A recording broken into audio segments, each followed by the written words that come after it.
What's up, everybody? So I know it's been a while, but hear me out. Been doing a lot of resourcing, trying to figure out the setup over here, and just had a good bit of stuff going on between side work and work itself. But upon that, I have figured out what mount I need to run for the transmission, which will get us the right angles, hopefully, to where I can utilize the rest of these mounts. So I'm gonna get that thrown in there today. And I've also kind of been tinkering a little bit throughout the week of finishing up my plates down here, making little pedestals for it. So I want to chime in every once in a while, show you guys that. For the most part, just trying to get a lot of this fabrication work knocked out. I have a lot of welding to do, and no one wants to sit there and watch 20 minutes of me welding. So, but we have the door bars in there. I'm gonna fab that one up. I'll show you all that once I got in there. Oh, another thing I've gotten in was I finally got my hydraulic handbrake in. Now it's nothing special. It's just, you know, your classic eBay handbrake, but I think it's gonna serve its purpose. I mean, what's the worst that happens? It leaks. I'll get a new master cylinder for it. Oh well, this gets me going. So we got this in, and you know, another real big setback I had, what was taking so long, is I ordered a Hasport mount for this transmission, and they failed to tell me that the 95A was back ordered and there was no current ETA on it. So I had to source another mount, which I actually found a Hasport mount in stock that was a 62A. And when I'm talking about the 62A and 95A, it's the bushings for it. So this is a street use mount. It's not the hard race mount like I wanted. And this is the part that they talk about that is the 65 or 62A. And like my old ones over here, my innovative mounts, they're 95A. And they're a lot harder, they're beefier, they're more of a solid rubber. After the 95, it's pretty much a solid mount. I wanted to keep that the same, but since it was a 4-week plus lead time, I found out that it's just as simple to press in and press out these bushings. So when the time comes, I'll either weld this piece up here and make it a solid mount, or I'll just go ahead and upgrade to the bushings, the 95A, and we'll go from there. But until that time comes, we're gonna rock this and see what we can break. But back to the hydraulic handbrake. There she is, looking pretty sweet. It's a push action. Well, I guess it could be push or pull, depending on how you have it set up. It's got the master cylinder here, one line in, which will work just fine for my rear brake setup. Probably gonna tee this into the rear brakes so I can utilize that all-wheel drive. You know, maybe one day I can get this thing to slide. I can also use it as my launch control. Pull back, you know, I'll hit 2-step, what, and let go. So I don't know if I'm gonna get this mounted today or not. I really want to get the rest of this fab work done on this roll cage so I can move on with my life.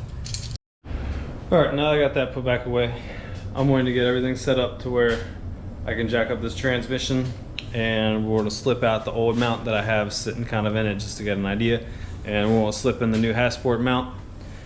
And I really want to see where this thing sits, because it's kind of killing me inside to know how much more fab work I'm going to have to do on this engine bay.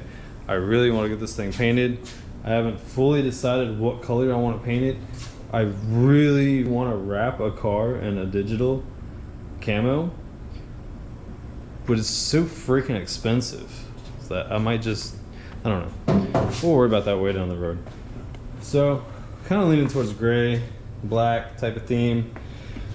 I kind of got my catch can thrown in there just for the heck of it. See where everything sits compared to what I need. Anyways, enough jabbing.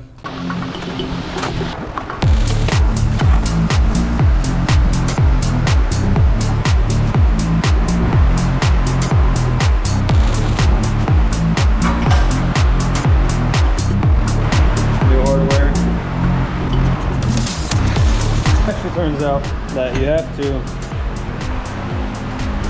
remove this stud because the hole is not drilled out big enough to the base of the stud. So we'll take this back off, remove this stud, and put it back on, and we'll go from there. All right, and that right there, couple there, is the reason why this stud has to come out. It doesn't slip in the hole. That's what she said. But boom, there it is, guys. And you know what? I don't think I'm gonna have to modify this at all. It's kind of pushing a little bit on my innovative mount. And I think all I'm going to do is run some spacers maybe back here and maybe notch this out a little bit. Ultimately, I think I can utilize it all. You can tell obviously because of the D2B plate that it kicks the block just a little bit this way towards the front of the core support, not cross member, of the core support. And that's okay because that's not going to affect the oiling or anything like that. It sits way better. Before, I could almost fit my whole hand in here. I might have to notch this a little bit right down in there, clearance that. It looks like the transfer case is sitting relatively where it needs to be. The D2B is, I can actually say it's mated into where it's probably going to be sitting forever. It's awesome. Now onto this roll cage work. All right, everybody. I think I'm gonna call it a night tonight. Been busting butt on this roll cage all evening. I finally got that floor plate there welded in, all except for this corner right here. I still have to make a little pedestal for that and then weld it across. But you know, it's looking pretty good, guys. That side's done, mostly done. And I gotta come over here and finish this corner down here, and then all of my pedestals will be made and finished, and then I just gotta weld all of that in. It's a lot to take on yourself. It's been a huge learning curve, 100% the whole way, but you know what, I think I'm doing a pretty good job. As long as this thing passes tech, that's all I'm worried about. Y'all check out the page, follow this build, follow some of the other builds I have that'll be going up. You know, give me a like, give me a subscribe, comment. I'm always down to hear some feedback. I'll even holler back at you. Y'all have a good evening.